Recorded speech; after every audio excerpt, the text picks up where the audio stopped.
Hello, you're listening to Otaku Spirit Animecast. My name is Andrew, and I'm joined here with Chris. Yo. Today's episode is our Winter 2025 anime season reviews. I cannot believe the season's already over. Right. It's like one of those ones where suddenly out of nowhere, like the shows start dropping like flies, and out of nowhere you realize all the shows are done. I think there's like 2 shows that have delays, like My Happy Marriage, I think, and Menku, but I think pretty much all the other shows ended. Like 100 Girlfriends ended today, so that's that. But it doesn't feel right because some of the shows just stopped on dumb spots. Like I was talking about earlier, Flower and Asura. I'm like, oh, that's it. Like they're literally going to the competition. They're walking to the competition. That's it. Okay, whatever. But yeah, we'll go through all the season. Kind of just take it as we go along. However, we get done in the kind of span of time, then we'll just do multi-parts. Probably looking at 3 parts, I think, this year this season because I dropped a lot more than I usually do. Just didn't feel like finishing a lot of shows. I'm like, right. You don't need to finish everything, Andrew. just take it easy. But yeah, we'll go through it. I think right now we're currently looking at I'm Getting Married to a Girl I Hate My Class, I'm a Noble on the Brink of Ruin, Zenshu, Bogus Skill Fruitmaster, Flower and Asura, Ishura, Beheneko, Bang Dream of Mujika, Magic Maker, Dr. Stone, even given the worthless Appraiser class, Orb, from Bureaucrat to Villainous, Sakamoto. That's probably too many. We'll see how many get, though. But as usual, we're at otakuspirit.com, so where we go for all of our links, social media links, ways to get a hold of us, ways to support us, how to get to our Discord, all that stuff. Greatly appreciate it, supports the channel. But without further ado, unless you have something to bring up before we start, let's get into it. Starting things off with I'm Getting Married to a Girl I Hate in My Class, which is such a fitting title because I hate this girl too. What a great title. The title is literally about a guy who's getting married to a girl that I hate too. So anyways, this series opens up with Saito Hojo, who at some point ends up getting contact. He has a girl that he hates in his class, hence the title. They're always competing with each other. They're constantly at each other's throats. At some point, the 2 of them get called by their grandparents to come to a meeting where, yes, the meeting is together, where they announce that point that the 2 of them need to get married. And they pretty much have things to hang over their heads. The grandma whispers something into the girl of his class, Hakane, whispers something in her ear to make her accept the marriage. At the same time, the grandfather basically says, hey, you want to be the head of the family? You gotta do this. And so he's kind of forcing him to have to do that. Yeah, his father's like the head of this massive, corporation, Yakuza group, whatever. But yeah, so he's forced to have to marry Akane. They even get a house and force them to have to stay in the house together. Only one bed, obviously. And so the 2 of them constantly at each other's throats just have to learn how to, mingle. They have to learn how to live together, despite the fact that they constantly are bickering at each other. It's mostly Akane bickering at him. Now, there's sometimes where her bickering at him makes sense because he's a slob. The only thing he consumes is like protein shake things and just nothing. Like the entire fridge has the same stuff in it. She wants to cook proper meals, and yeah, they just don't get along for the most part. They've never gotten along. Later on, we get some other characters introduced to it, which including Shisei, which is Saito's cousin, who's obviously best girl. Himari, who's like this friend of Akane for a long time that secretly has always liked Saito, and at some point decides to finally make her moves on him. We get Akane's sister pops up out of nowhere, and she's like constantly overseas, but she finally comes back and is kind of trying to help out Akane by essentially taking her place in marrying Saito. So that turns into a whole thing. But yeah, that's basically the gist of it, and just constantly bickering. So my thoughts. Your thoughts. You didn't watch it, did you? Okay, making sure first. My thoughts. This show is fun whenever Akane's not there. This is one of those prime examples of how the main cover art girl can totally ruin a show. Akane is a horrible tsundere character. And this is coming from Andrew, the self-proclaimed tsundere lover. I love my tsunderes. If you look at my top favorite anime girls of all time, waifus, it's going to have a lot of tsunderes in there. You got Shana in there, Asuka Lanely Soryu. You have like every single Ryukajimiya character. Like I love my tsundere characters. Ren Tosaka is like currently one of my favorite of all time. I love my tsunderes. Akane is not a tsundere. She's not a proper tsundere because she is strictly very bare bones aggressive. She is the loud, screaming at him constantly type. Yes, there's the moments where it kind of shows a little bit of blush and she kind of opens a little bit of the door, but she's so milquetoast bare bones, it's laughable and it's just annoying. Like, there's no complexity to her character. It's just constantly screaming. And I think a lot of it has to do with not the seiyuu, so to speak, because I think the seiyuu does a good job. She's fulfilling the role that they're having her do. But unfortunately, in the format of an anime, means that she has to scream all the time because she's wrote to be a character that's screaming all the time. Like, every 2 seconds, it cuts to her just chibi form character, mouth gaping open, and it's just squawking at him. And it's just like, this is so unbearable. Like, this is not enjoyable. This is not entertaining at all. This isn't funny. Like, there's like, I can count on one hand the funny moments with Akane in a scene. Like, there was this one moment where she comes in there and she's impressed by something. And she's like, I need you inside of me. And what she meant was his knowledge and his ability to get through situations. She wants that implanted in his brain. But she just blurts out, I want you inside of me. And he's like, that sounded really erotic or whatever. And she's like, that's not what I mean. But then it immediately goes downhill again because she's screaming at him that he's misinterpreting it. The thing that carried the show for me, because Akane is unbearable and just obnoxious. The thing that carried the show for me was like Shisei the cousin, because she's just a little dork.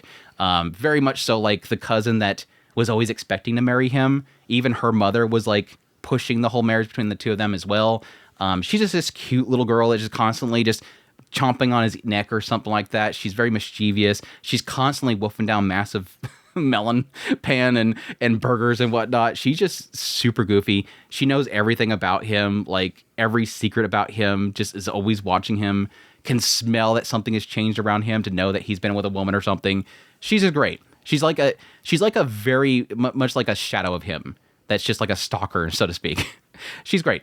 Her comedy around her was fantastic. Himari, which is the Gyaru girl that is like the childhood friend of Akane and just has always been watching Saito, she was great as well. I wouldn't say that she's that entertaining, but I liked her story. Her story was a lot more interesting than other characters like Akane.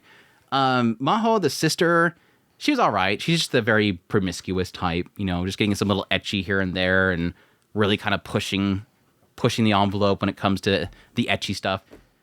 But yeah, the biggest problem this show has is it feels like, I would say, at least 70 to 80% of it is around him and Akane and their chemistry.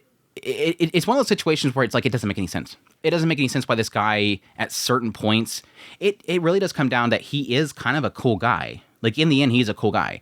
There is some actual development made to his character as well, because his whole thing is that he's always been the type that instantly memorizes things. He's very good he has like a photographic memory. So he learns really easily. He studies really easily. That frustrates Akane a lot because she used to try to compete against him. He just learns things very quickly. But the problem that comes from that is that that ability to do that is sort of scare people away. Like, his ability to remember things and stuff like that kind of creeps people out. And so he's been kind of isolated quite a bit.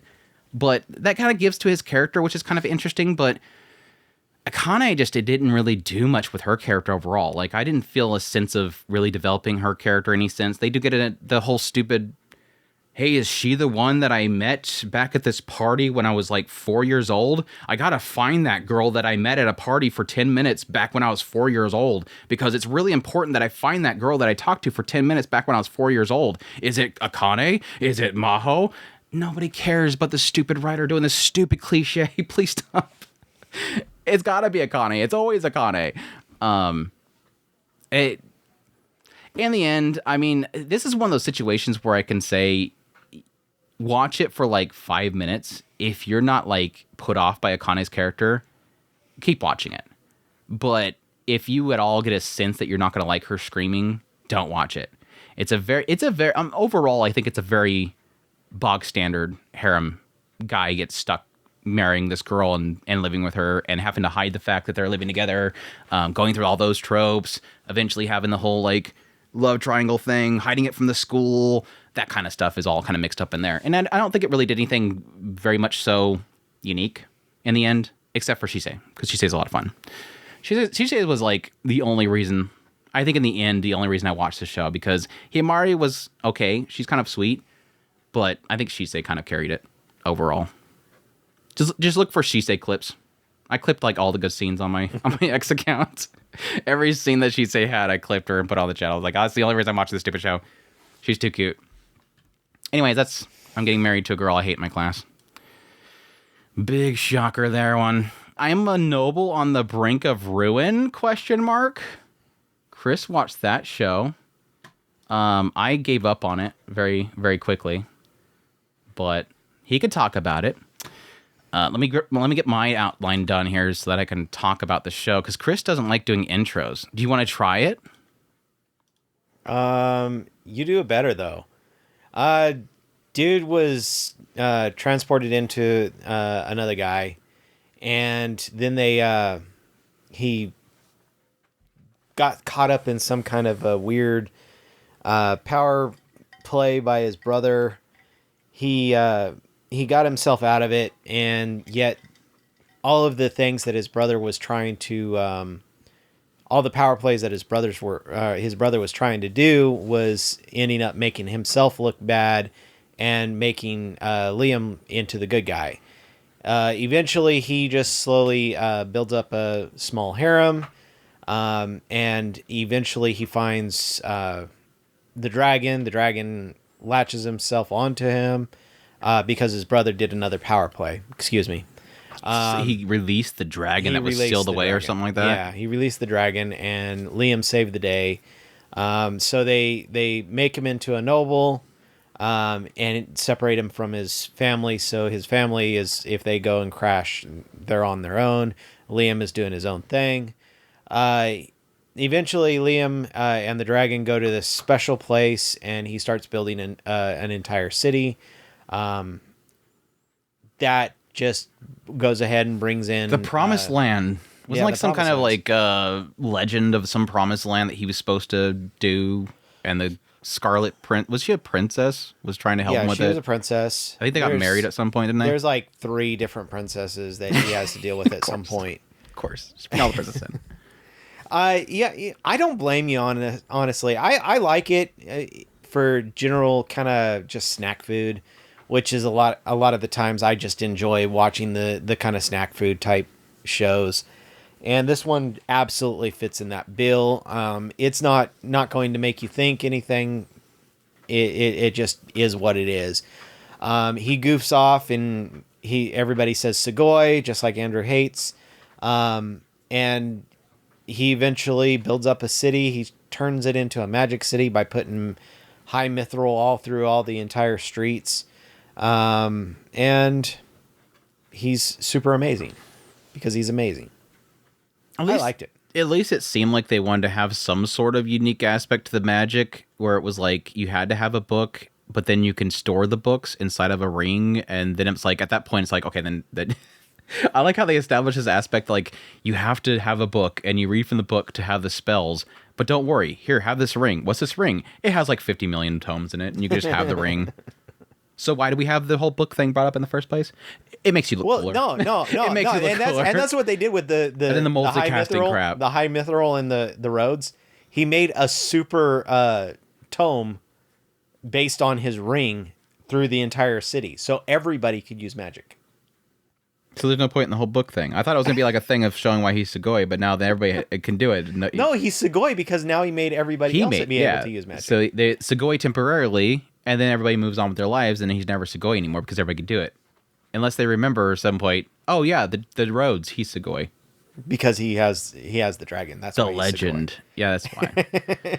And then the dragon statue that makes the armor or something like that. She could wear. I don't remember what it was. Let me remake the. It's too heavy. Let me make a smaller statue of it, so you can have the armor whenever you want it. Did you get my message, by the way, on Discord?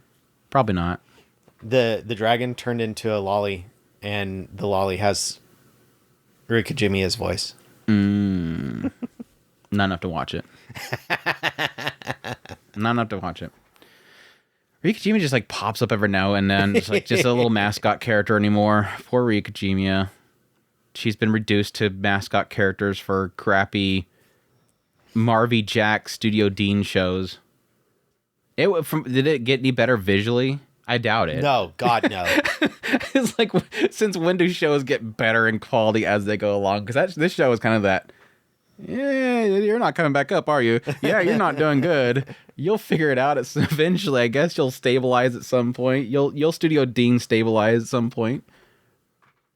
Yeah, it was very much so a show that I didn't see any value in it. Not that it was a bad show, I didn't see any value in it. And yeah, to your point, when you have a show where I see no value in it, plus it's doing the whole like, okay, because it has no value is because they keep just doing the whole he does something incredible in Sugoi. It's just not enough for me.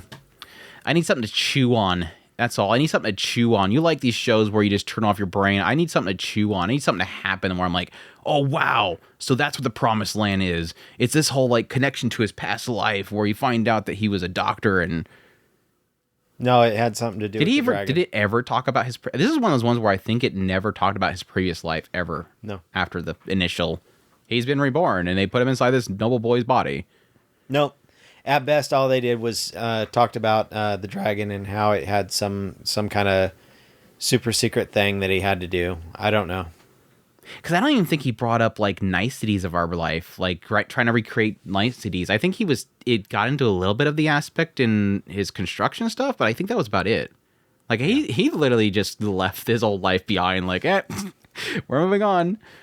It's another one of those kind of. I mean, why would he do that? I mean, he had girls. I mean, yeah. Yeah. Did he ever get back to Asuna? Like he ditched. Yeah, like, she ran off with Scarlet, and it was like, peace out. I'm gonna hang out with Scarlet and this wolf girl. No, he eventually went and got them and brought them back to the Promised Land. Because that was the funniest thing. Because that was one of those ones where I think when we did the first impressions, I was like, oh, that's right, that's this show. How they had this whole like thing early on where they're like, oh, you can make a pact with Asuna because you're so OP. And then when you make a pact with her, you'll bestow upon her some of your power.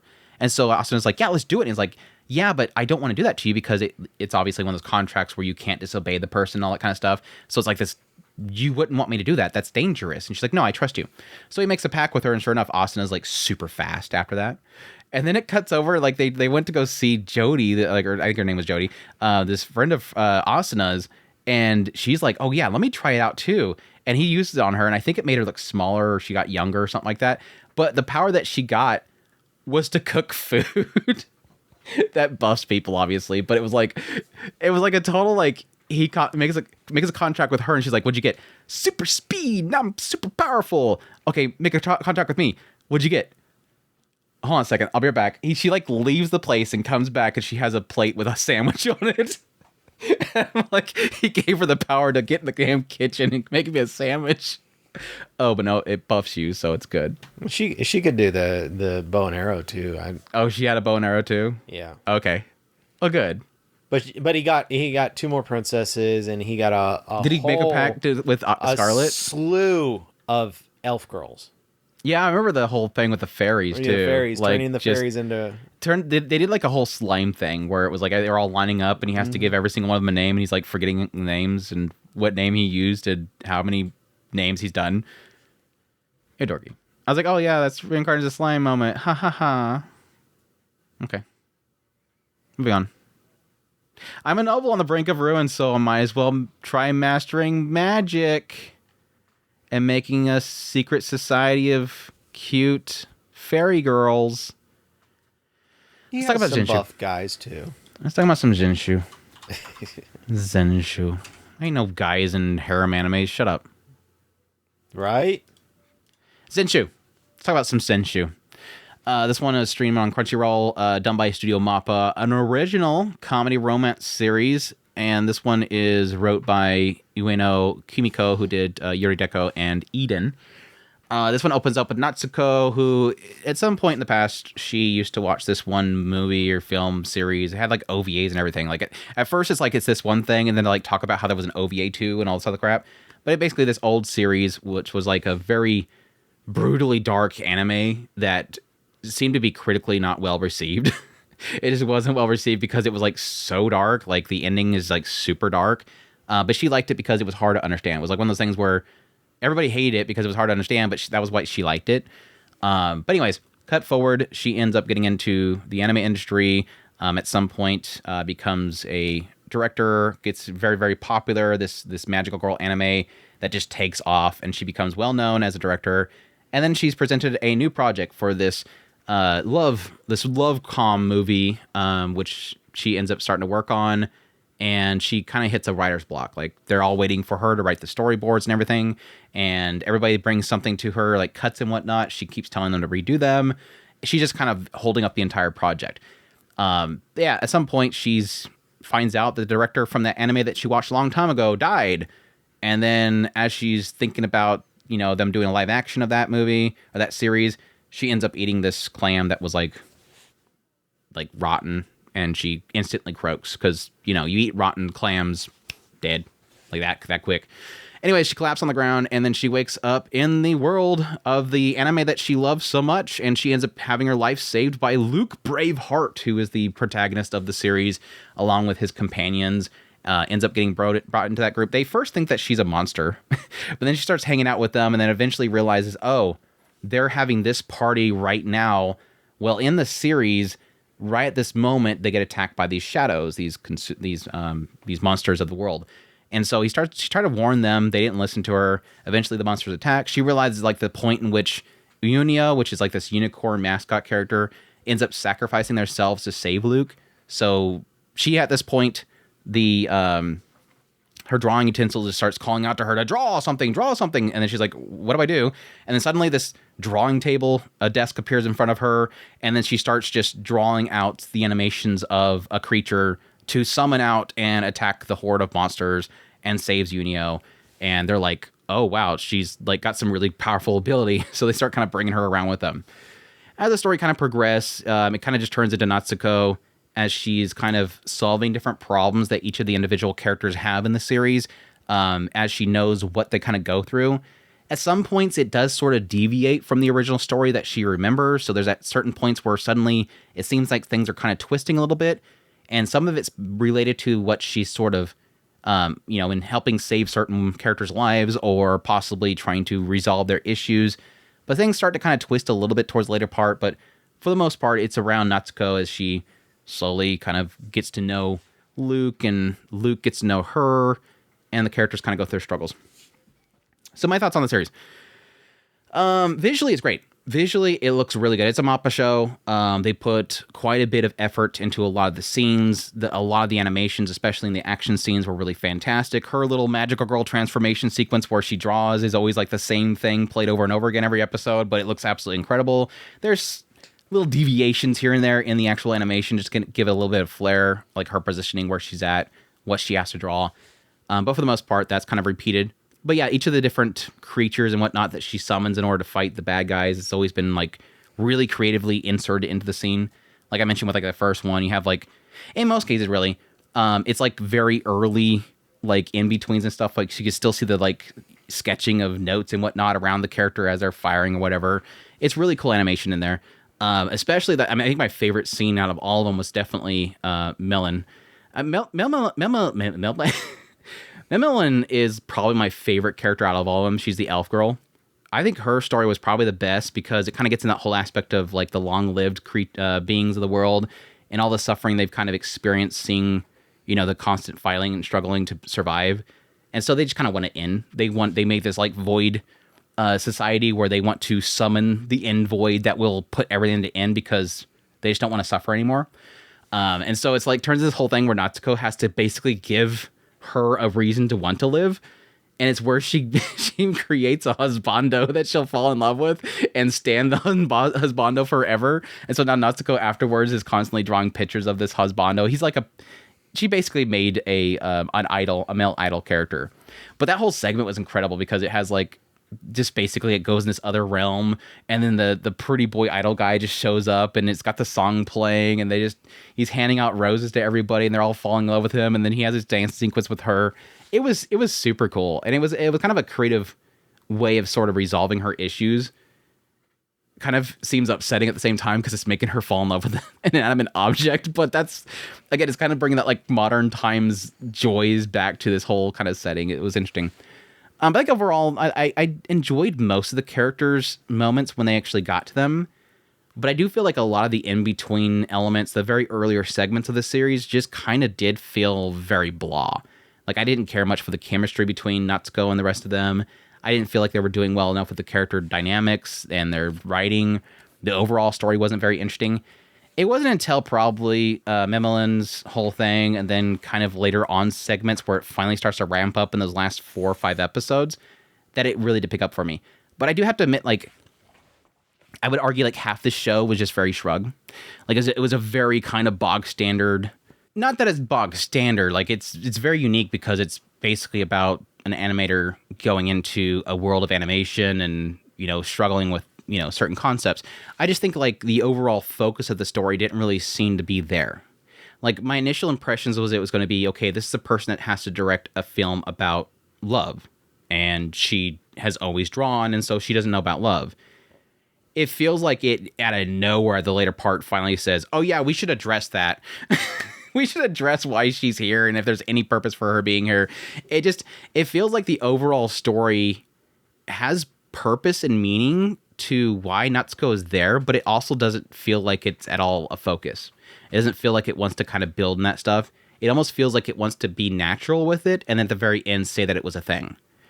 And so that's where I kind of feel like overall there doesn't seem to be a cohesive narrative. I guess is the best way to put it. It doesn't feel like overall it has a cohesive narrative.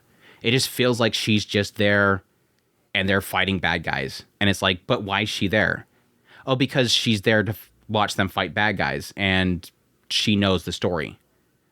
Okay, so are these characters important, or are they just cartoon characters that I'm supposed to feel for? I don't know. Okay. At the very end, you should feel sorry for them. Okay, now I want to feel sorry for them. All right, let's feel sorry for Luke. Is that the purpose of the story? No, it's not the purpose. Well, what's the purpose? Just wait for it. Here's Natsuko's build.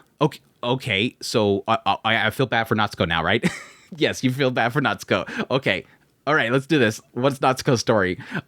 Okay, she just likes to draw a lot. Okay, cool story. Anything else? No, that was it. Okay. Which kind of honestly to my initial expectations for Ueno Kimiko is that I feel like this sort of fits with them. I had the same feeling with Yuri Deko. It's like early moments of Yuri Deko, I got bored out of my mind. I stopped watching it. I'm pretty sure it probably got to a point later on. Eden was kind of the same way. Eden was very bog standard with a unique twist of it, but it doesn't really kind of build up until later parts. I feel this kind of lines up as similarly with her writing, as I feel like she kind of gets muddied and it doesn't really have, like, it doesn't feel like it has purpose. So, in the end, it turned into something interesting. I did appreciate how Zenshu ends, so I don't feel like it was a waste of time. I just think the earlier moments of the series was mostly carried by the animation, and it doesn't really get good until, like, the third quarter. But the third quarter is really good. I think the ending was really good, so it's kind of one of those ones where it's hard to recommend just strictly around the idea that I don't think it really did much early on. Had a good first episode though, so it's got a good intro. So I'm very mixed on this show. It's going to be one of those ones where I'm going to struggle where how I want to kind of score it. It's probably going to sit like in the 5 or 6 of 10 area. Just because I think most of the show just didn't feel like it did much, even though it did have some to chew on. It's not like the last show we talked about, the noble boy on the brink of ruin. This is actually a good isekai. Just takes a while. Takes a while to heat up. She didn't do Sugoi every 5 seconds? No, she did not. I mean, they were pretty impressed by her summoning magic. It more turns into a thing of like, kill the witch because she can summon things at some point, which that whole... I hate that storyline so much. She has a known ability. She's the one behind everything. Everybody kill the witch. Okay, sure. Everybody apparently watched her every single time she summoned, even though they're always way outside of the town whenever she summons. Apparently everybody has seen that she does that, so everybody knows what her power is and what she's drawn, even though every time they fight, they're outside. Well, there was one time they fought in the town. Anyways, Fruitmaster Chris. Did you like Fruitmaster? Are you gonna try to intro it again? You know I suck at this stuff, right? You did okay last time. It's one of those things where like some of these shows I haven't watched really much any of it, so I don't really know what the story is anymore. Okay, dude. I'm sorry. Light Underwood. Yeah. So, dude. He's been AKA waiting his dude. entire life, huh? AKA dude. Dude. He's been waiting his entire life to get his skill so that he can go and be an adventurer. What was that age 5? I think they get their skills. I don't get, know. They get one fruit. You get one fruit, kid. Yeah, I'm pretty sure he's a little bit older when he got it because his Loli got it way too early. But anyway, so he's waiting. He wants to be this adventurer, like super adventurer. So he him made and a his promise with his childhood friend. yeah, Lena. his childhood friend Lena, and his girlfriend and him. And they go into. They're not girlfriend and boyfriend. They're just childhood very friends. much. She is a part of the harem. Leave me alone. Childhood friend is Chris is like, I'm all for the childhood friends. They're literally girlfriend boyfriend. They just need to kiss already. Yeah, they just needed to kiss already. Anyway, they went. Did they ever kiss? No. Oh, damn it. They went to the church because we all know that churches are evil, and they get their fruit. And when they get their fruit, he gets the amazing skill Fruitmaster. I would not have guessed that from the title. Yeah, I know. That was difficult. Well, of course, she got Sword Saint, so she's obviously super overpowered, and he's not so super overpowered. And she gets taken away. And because he's not so super overpowered, he wasn't really able to do much about it. They go to make her go and be a part of the greatest party ever. And since they're god awful, they treat her like crap. But he is going over there, and he's taking care of fruits, and because he's a fruit master, so he's cultivating huge fields of fruits. And then the governor of the local city randomly comes and drops a Loli on his doorstep. A questionable origin. Yeah, he's just like, whatever, sure. Let's go. He's like, he didn't really question it. Nah, didn't question it. So now he has a Loli, and he's picking fruits, and he's of course started doing the skill fruits because he's a fruit master naturally. So he would naturally want to make the fruits for the church, the absolutely not evil church. And so after that point, at some point, he just accidentally eats a fruit. Oh no, I got you. She cooked him a meal. The Loli made it She's like, into I used the fruits from that bucket over there. Yeah, she made some. She's just an awesome fruit girl, and she ends up getting a skill, and that's appraisal. And she sees that he randomly gets another skill. His other skill is, of course, Sword God, who is better than the Sword Saint, but we won't talk about that. He's got an ability to now become an adventurer. So he goes in and signs up to the guild to become an adventurer. Then he gets put on a super dangerous quest because he naturally goes and saves Lena from the evil team because they're, of course, evil and really, really mean to her. And so he takes her and they go out on a quest because I guess the guild is mean to, or is tied into the church, and the church sends him on to an evil quest, where he ends up meeting Dratana, and they fight a dragon. How much farther do I need to go? That's about halfway through the show. After that, he meets a super smith, one of the types of smiths that can do superpowers into make artifacts and stuff like that. It's not artifacts. I know somebody's typing away, but that's all right. But yeah, she can do really awesome smithing. You get my Fruitmaster show wrong. It was actually a Smith Saint.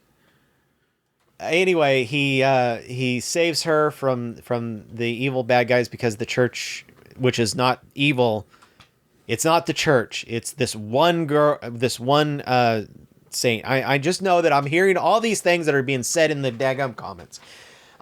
Yes, the one lady is bad. The flower hat lady is not bad, and she works for the church too. Either way, he's trying to save the Smith girl, and then Dratana and Lena are off in their own little world, and they're so Dratana joined them? The evil necromancer lady joined them? No, she didn't join Light. She joined Lena.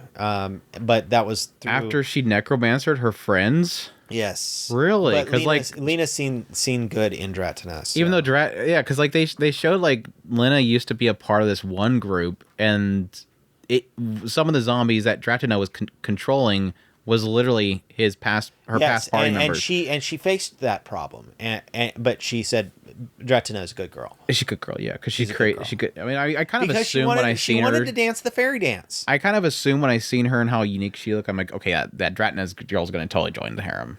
But Dratana wanted to do the fairy dance, and so she's a good girl. So she didn't join the harem; she joined the Lena harem. Yes. Okay. So because like she wanted to you got Light over here. He's got his Loli. You don't understand. It was because she wanted to dance the fairy dance, and that made Lena like her. Partly Lena, and then Lena's over here with her building her harem, which is with Dratana and her dead party mates. Cool. So what'd you think of the series? And then they got a unicorn. Cool. What'd you think of the series? Just another one that was just a nice popcorn show that goofy, absurd kind of things. Yeah, this particular one, I really wanted to see more of the skill thing. That is one thing that I really did want to see. I wanted to see him do more skills. I was actually surprised they were being as kind of restrained with it as they were. I would have figured he would have been kind of racking them up. Maybe I just got so used to slime and spider where you get an entire episode of 500 new skills all at one time. They were actually being very restrained with it. The one time he ate several fruits all at the same time, he very quickly said, I've got to stop at this point, because he was getting a migraine or something like that.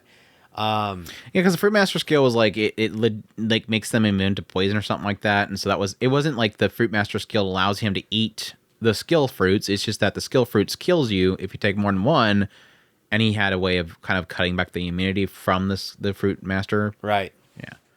So it makes sense that like if he eats too many of them, it like overcomes that or something.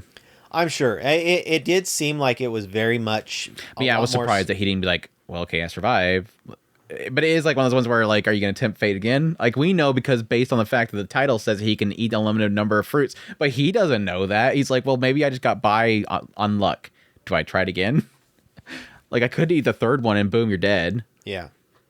But yeah, he at any rate, like I said, I'm surprised they didn't go crazy with the skills. He did get a couple of really cool skills, and of course he at the same time he got a couple of really garbo skills, but he just went with it, and at some point, we kind of pulled everything together in this really big battle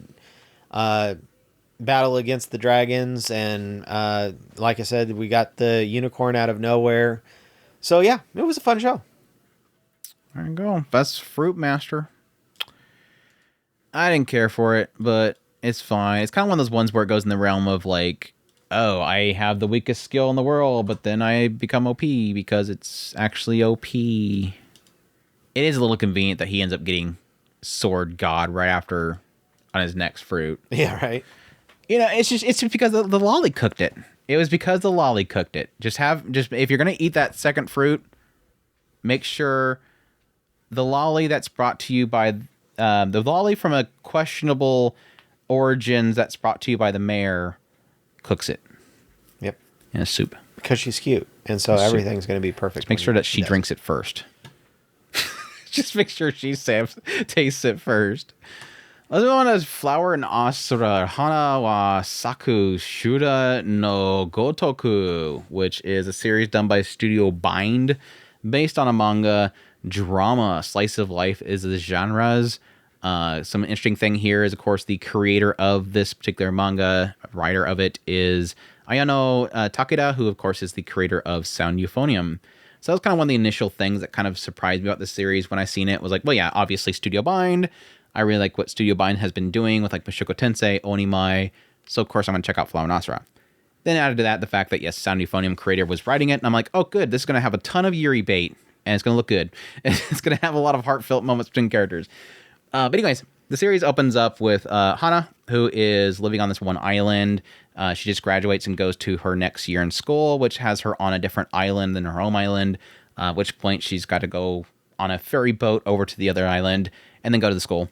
Well, before she goes to that new school, she was doing what she's been doing for a while now is that she at some point watched somebody doing recitation where they read a book to a crowd, and she really liked it. So she started doing recitation in front of basically story time with the children of the island. All the children of the island really look up to her. She's like the only one of her age on the island, so she feels like she has a responsibility to be, responsible and whatnot. But yeah, at some point, this one girl, Mizuki, ends up spotting her doing the recitation and comes to her and says, "Hey, you're going to my school next year. Join our broadcasting club. We go to competitions and everything." And she's like, I don't know if I really want to do that. That's fine. Come on, you can do it. She ends up going to the new school. Over time, ends up hearing a broadcast and decides, she's going to maybe possibly do it. Ends up having Mizuki follow her home on the ferry and get stuck on her island. So she lets her stay at her place. Where at some point Mizuki is kind of pushing her, like, what do you really want to do? Your recitation is really good. It captures me and everything. It gives a sense of like whenever Hana does a recitation, it just absolutely just gets you swept up into the story. You feel like you're living out the story. She ends up kind of pushing Hana until Hana eventually says, yes, I really do want to join this club. It just kind of gives a sense based on her mother that she's, again, this girl that doesn't want to be selfish. She just wants to kind of not rock the boat, not be, asking for anything. She didn't want to ask the ferry guy if he could possibly wait for her so that she can go to a club that's going to have her staying later than usual. Anyways, yeah, Mizuki ends up asking the ferry guy. He's cool with it. Ends up joining the club. And that's when we meet all the different club members. Again, Mizuki is the lead. She does recitation.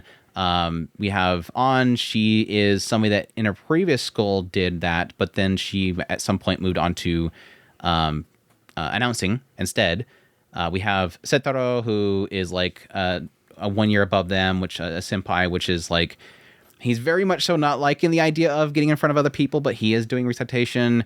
Shudai, who's joined the club because he knows that this school has like an insanely like expensive studio and everything like that. And he likes sound effects and whatnot. He likes to do a lot of sound and studio based stuff for television broadcasts and whatnot. Which they do recording of that kind of stuff too. And then you have Ryoko, who's also into the recitation. Matsuyuki, who is also going to be getting into the announcing part of it. So they each want to have their own little thing. Most of them are announcing and recitation. Then you have, again, Shudai, who wants to do the sound effects and stuff. Anyways, very quickly kind of get established. Few people don't really like each other. Shudai and An used to kind of compete against each other, so they're not doing too well right off the bat. Mizuki kind of gets them a little bit of an icebreaker going on to kind of have them introduce each other, to get to know each other. Over time, you get to learn that An ends up really liking Matsuyuki. Matsuyuki's this guy that's all about trying to be efficient and get things done. Get a little bit into An and her, how everybody kind of expects that she wants to get back into recitation because she used to do it and she changed, because there's a whole story behind that. Yeah, it's just each one I'm getting a story. I don't want to get too deep into each one of them, but overall, I really like this show. I know that I was really hot on it early on. I was actually even covering this series with my weekly videos, but unfortunately, it didn't seem like YouTube or at least people wanted to watch them. So at some point, I got so caught up with other stuff, I just stopped covering the show. But I still really enjoyed it all the way through. I think what the show does so well, and it's sort of given to this creator overall, I had the same experience with Sound Euphonium, is having a decent set of cast. Unlike Sound Euphonium that has way too many characters, but does a good job of kind of focusing on certain characters individually, this one just has a decent sized cast of, I think it was like, 7 characters? 7 main focus characters, and doing a good job over the span of the 12 episodes, kind of taking a moment to really get into each one of them, explore them a little bit, not take too much time to get too deep into them. But I think the thing that I love so much about what they did with this particular show specifically is kind of not really trick me, but like exceed my expectations with what I expected with each character. I think An is like a perfect example. An's character is the type that seems very tsundere, twin tail type. She's very tsundere, seeming like she's very, at face value, very off-puttish, very mean. But you quickly realize that she is the type that she's similar to Matsuyuki in that she's all about efficiency. Don't focus on things that you won't achieve anything from. she gets in the idea of realizing at some point, this is what you're meant to do, and go into this. And it really did kind of make you, it gave me a sense of like, okay, we're going to go down this story where at some point they talk her into going back and doing what she actually wants to do. She really just wants to read stories to people. She doesn't want to do announcing. This is what she used to do. So obviously she wants to go back to this, right? No, they're pushing her into this because this is what she's good at. She has an announcer voice. She has an incredible announcer voice. That's what she's natural at. But this is what she wants to do. Hana's that way. Hana is all about doing what you want to do. Okay, so Hana's going to talk her into doing what she wants to do. And at some point, it came to this moment where everybody kept pushing on her and pushing on her. No, you really want to do this, don't you? And she keeps saying, no, I don't want to do that. I want to do this. I know, but you really want to do this, right? And it kind of comes with little moments where she kind of tells her story and gets into like her past and her experience with her friend and, you know, getting her friend to, you know, doing recitation, her beating her and kind of making her feel belittled. And I was like, okay, so now it's going to switch, right? No. It comes down to, no, I just want to win. And how do I win? Is it's doing announcing. I don't want to lose again. This is what I want to do because it gets results. I want results. It really did come down to a stop telling me what I want to do. This is what I'm doing this because I want to do it. And so there was a really good moment in that whole situation where I'm like, okay, so it wasn't, it made you feel like that was the expectation. You almost felt like the other characters not having the full picture and eventually having to have her really kind of say, you know, stop. Like, this isn't, you're not me. This is what I want to do. Stop telling me what I want to do. It was a really good story. And it kind of echoes to the other characters having that expectation of what kind of person they are. And then over time, kind of slowly getting to find out who they really are. Getting into Mizuki and her issue with her family. Getting in Setaro and Setaro's own like insecurities that he has and learning to kind of push back. Getting into Shudai and his sort of odd way of kind of looking at things and how he kind of perceives what path he wants to take. Getting into Matsuyuki and his dirtbag parents. Matsuyuki has the worst parents in anime history. They are nasty, super nasty. I think Matsuyuki's story was probably one of the most beautiful ones out there, and how he kind of connects with Hana, I thought was fantastic. But yeah, I think overall, I really enjoyed the show. I think the way it presents the characters is fantastic. The job that Studio Bion was great. What they did with it was great. I think where I think Bion sort of shined the most was, again, obviously getting into how their performances itself sort of sweep the people up into it. I mean, you watched a couple episodes, right? Yeah. He had this effect where Hana will start to do her recitation and suddenly the character just finds themselves underwater or whatever, and she's floating in the water and she's talking about floating in the water or whatever. But additionally, with Ayano Takada's storytelling as well, having each one of these stories these lines they're reading sort of tells a story at the same time. So there is an element, like I said early on, was the whole thing with Mizuki on the broadcast. She was telling a story about how this person is stuck on the railroads, calling out to her father to kind of give her a little bit of light in the direction that she can go on her own. It was this aspect of kind of almost telling Hana, you're stuck in one place, girl. You're obviously stuck in one place. You need to move. Like, move this direction. Go on your own path. Do your own thing. Get out from underneath the shell. The whole was Asura, whatever, with the first episode, Akuma, where she just starts yelling about how she's got these expectations placed upon her and she wants to break out from it. It's like, yeah, this girl wants to get out from here. She's obviously feeding into everybody else's desires, not, again, being it could be a little selfish, girl. Ask for something. Like, even her mom's like, girl, I kind of wish the mom would actually say something like, girl, Hana, it's obviously you're stuck here. I think she kind of wanted to see if Mizuki would help her out. Like, hey, Mizuki, this is what she's dealing with. Can you kind of give her a nudge? It was still cute, though. I love, though. I think overall the show was very beautiful. Great storytelling, great characters. My only complaint, I didn't discover it until today, unless I'm missing something. I think everywhere is listing it as 12 episodes. It kind of just stops. It is, well, it's not that I feel like I'm missing something. It's just one of those shows where, like, it's the build up to let's go to the first competition. Everything, the whole series, the whole season is build up in preparation for a competition. And episode 12 legit stops. I think they were literally walking to the competition. I don't feel like I need, like, if they have a 13th episode and they just do the competition, I don't think it's going to change my mind on the series overall. It's like, it's not about the competition, But it is kind of weird. The only thing I can think of is because they could end up doing the same thing as what they did with Ayano's previous works with like Sound Euphonium and having like a movie for the competition or something like that. I don't know if they're going to be doing anything else with this source material. If there's enough to do it, they might be doing something like that, like having an OVA for the competition, then coming back to the season with the next year or something like that.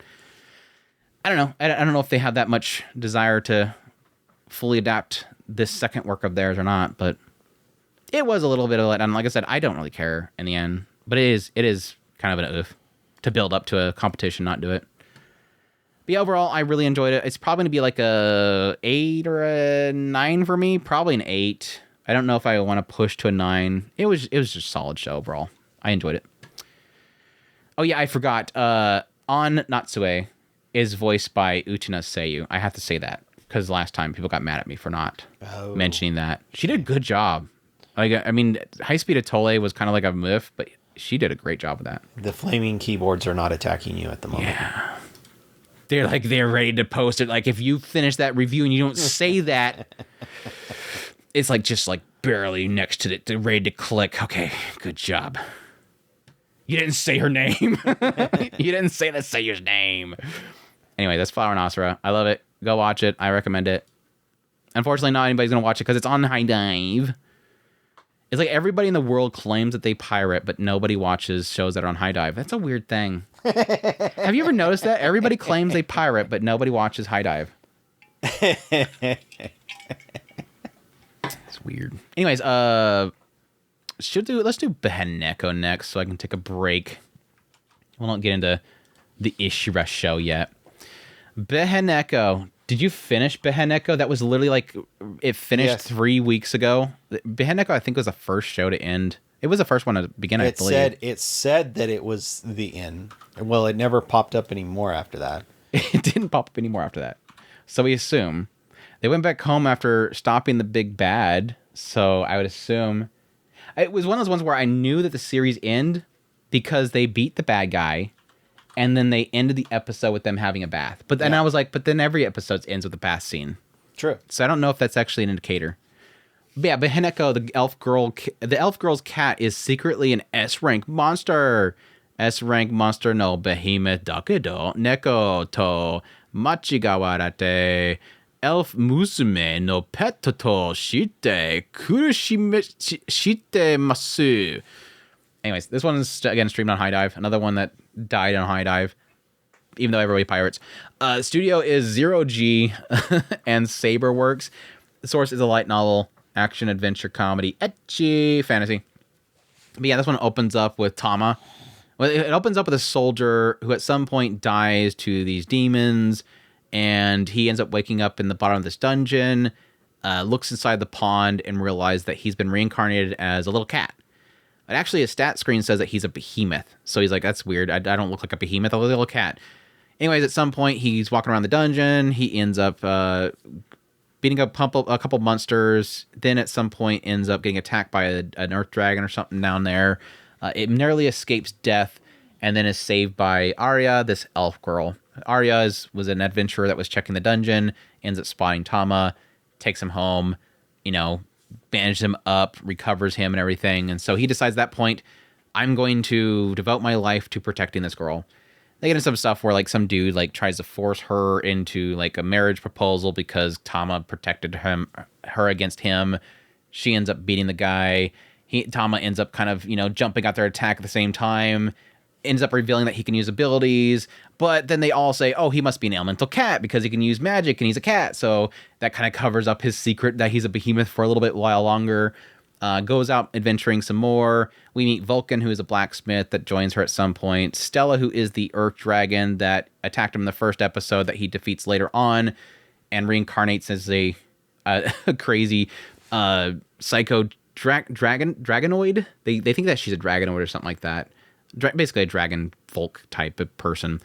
They go traveling for a little bit. They meet Fetty and Lily, who are like these fairies inside of this one labyrinth that they end up destroying. And then eventually the big bad evil sealed away demon lord is trying to be unsealed by the demons, and so they have to go off and defeat them. So And bath scenes. Lots of bath scenes. So what'd you think of Beheneko? I absolutely loved it. I mean, it was goofy, just all the shenanigans to give you excuses to have some ecchi. Of course, Tom is a cool little cat. I like. He's a cool little cat. He's a cool little cat. Cool cat. And he gets all the rewards. So yeah, I loved it. It just absolutely goofy. Any excuse to have Stella say that she wants to do naughty things. Arya wants to. We have to shove him into meow the meow middle. time. Yeah, and then of course Vulcan, because cat girl, of course. What is your expectation for this one to get a score on Mal? It depends on if it was the counterculture had enough people behind it. Nobody knows. It's on High Dive. Nobody knows it exists. Nobody knows it exists. Then it's like a 3. Oh, this is Denki from My Hero Academia. I was trying to remember what his voice was because his voice is very, very distinct. Who? Tama. Oh, Tama's the My Hero Academia, the electric yeah. boy. Yeah, he's the Ushio from Ushio Tor. That's probably where I'm picking up the most from. Yeah, he's got a very unique voice, so it kind of stood out to me. Yeah, I always picture him as the good boy for best friend guy all the time. The best friend guy? Yeah, the good best friend guy all the time. Oh, like that, like an archetype. Yeah, he never gets the fronts. He always gets the secondary character. Is always the good boy. Yeah, he was the Bobcat dude in the Witch and the Beast. What was the Witch and the Beast? Sacrificial Princess and the King of Beasts. He was the cool eye patch guy. He was cool. I loved his character so much. Anyways, yeah, I'm of two minds of this show.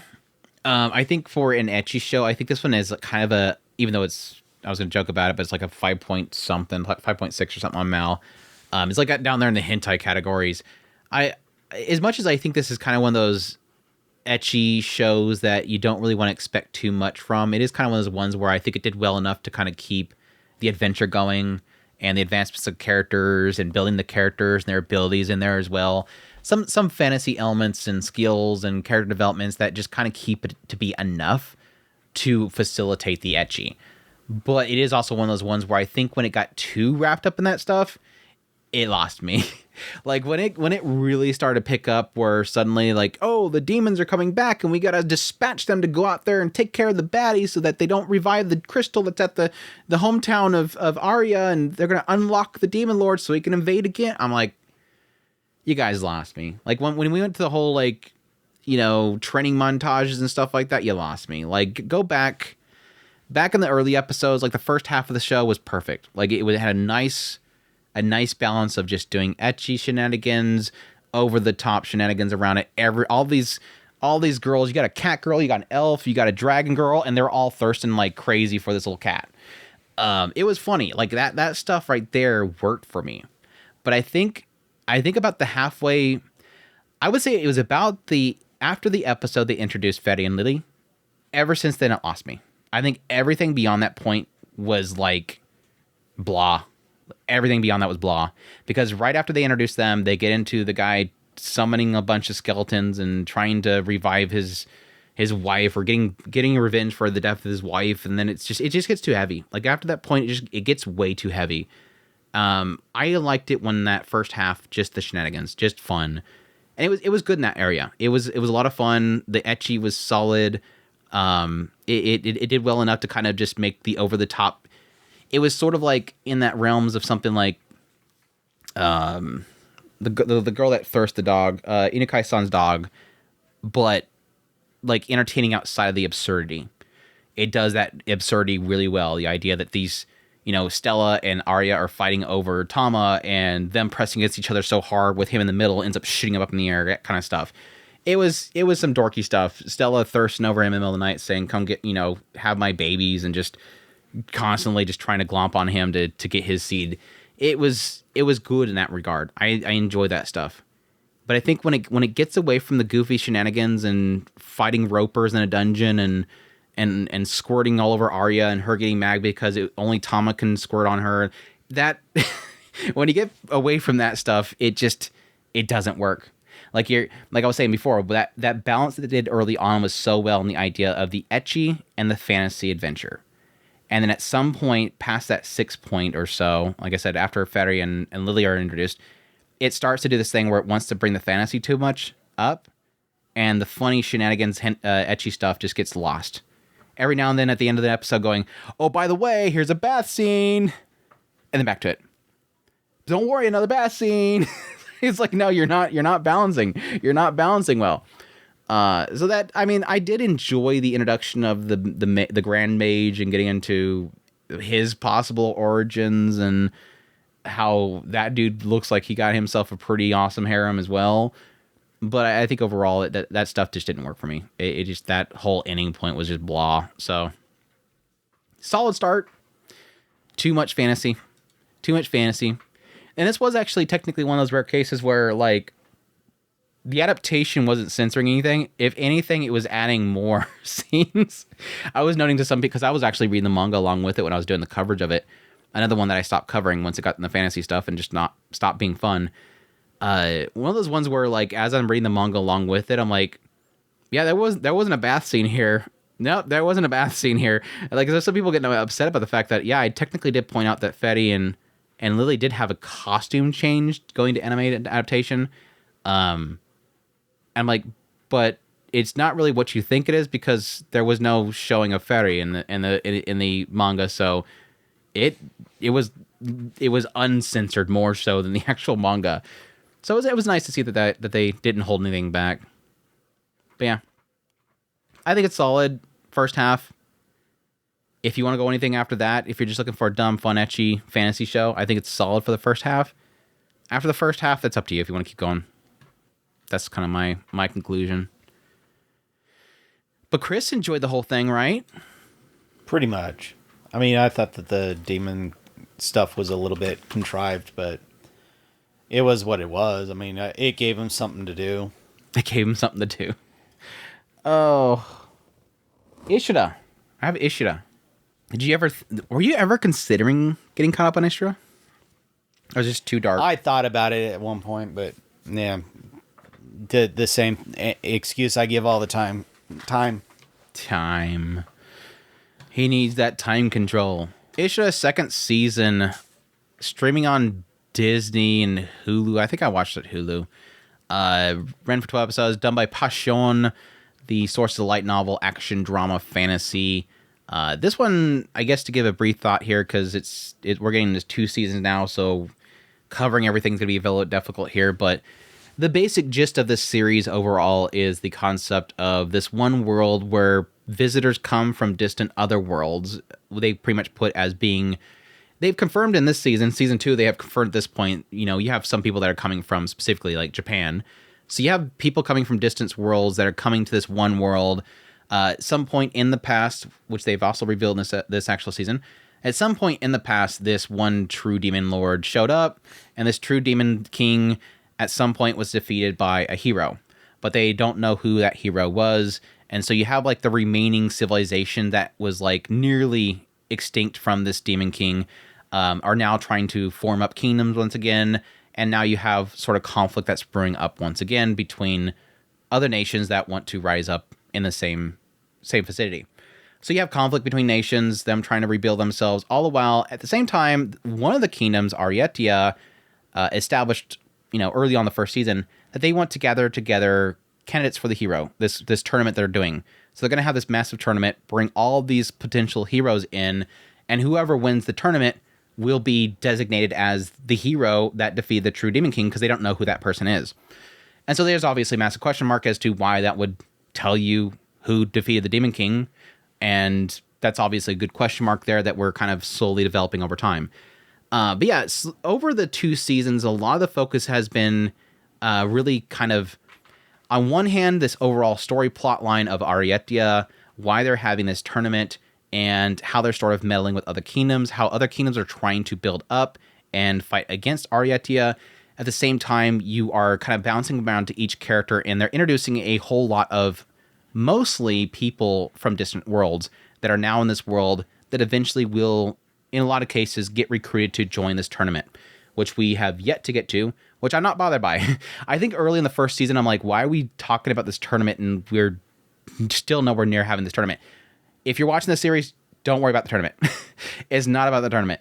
I think most of my enjoyment has come from kind of seeing how each individual person from distant worlds, what their power is, how in a lot of cases it's extremely OP, and how it can actually, and how two individuals with these OP abilities, who would win if they actually face off against each other because they're so OP.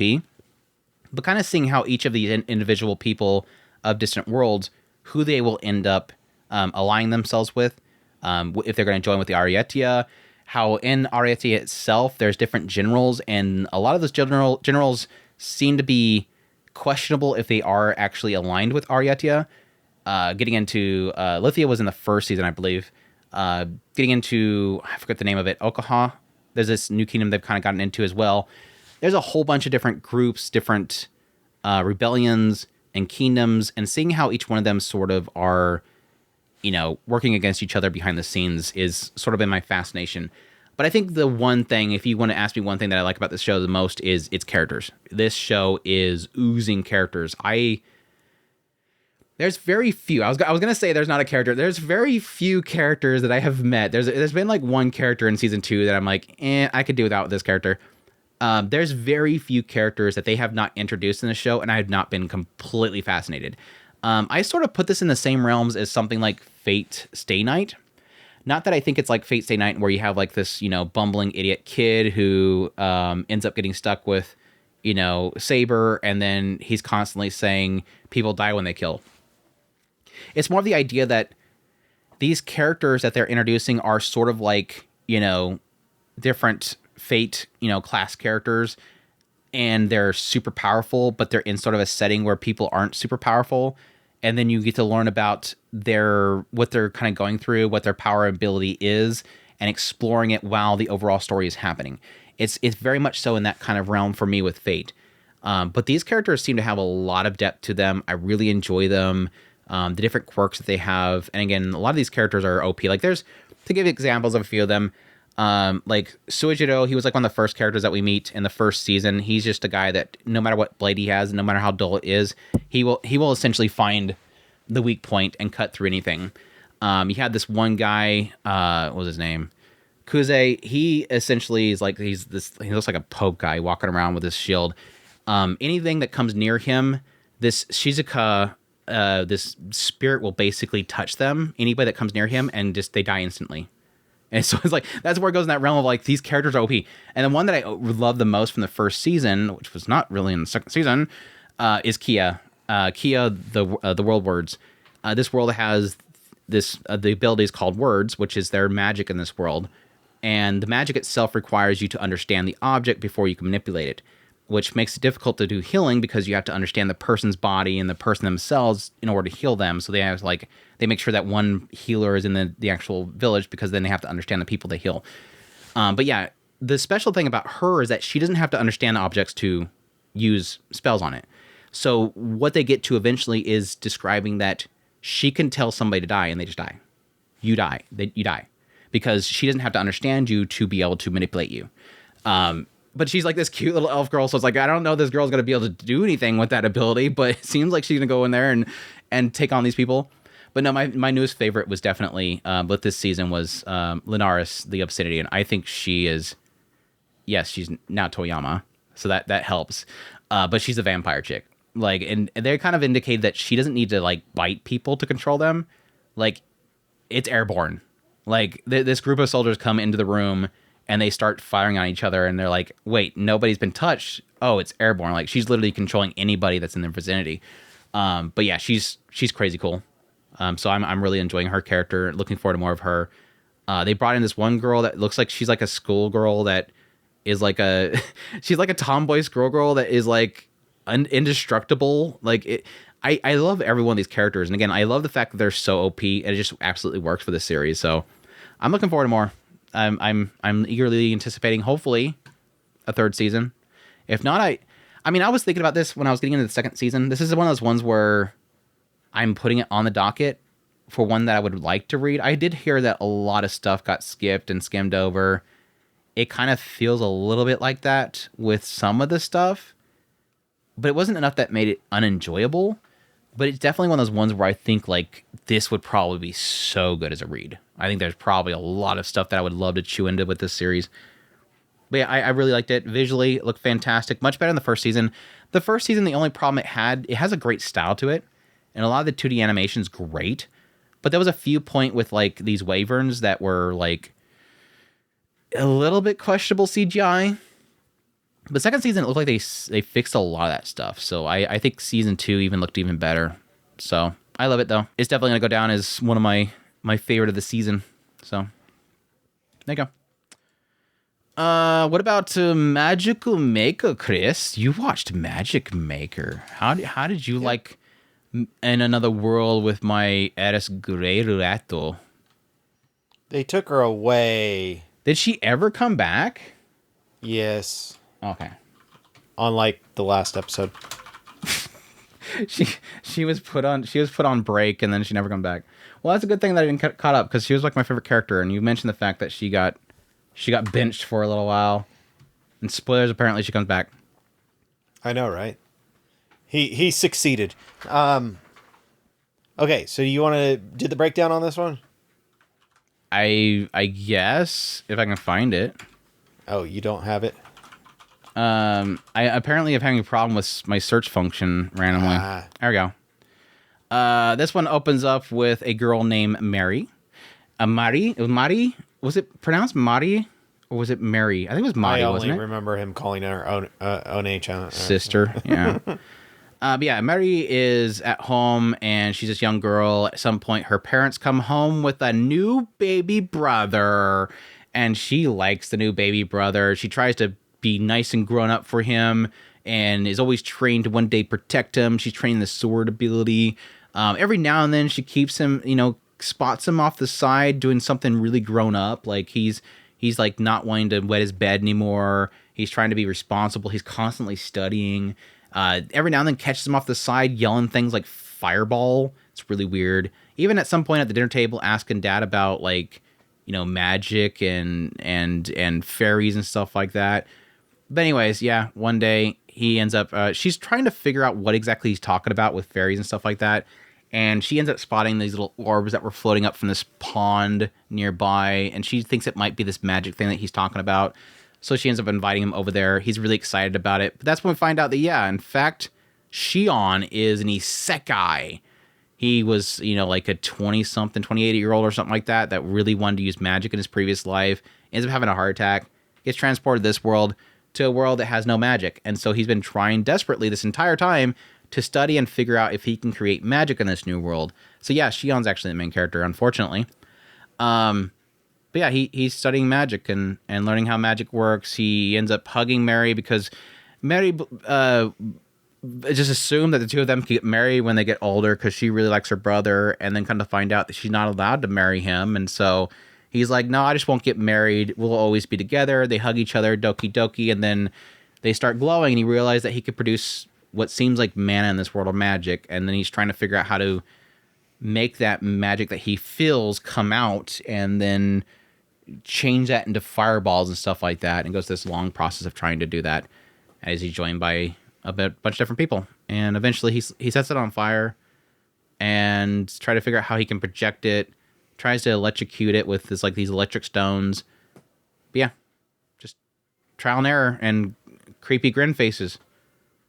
All the while Mari trains her sword. There's a couple of kind of cool key points that come in to play after that part. We, at some point, there's a kind of a attack by wraiths or something like that starts this kind of lethargia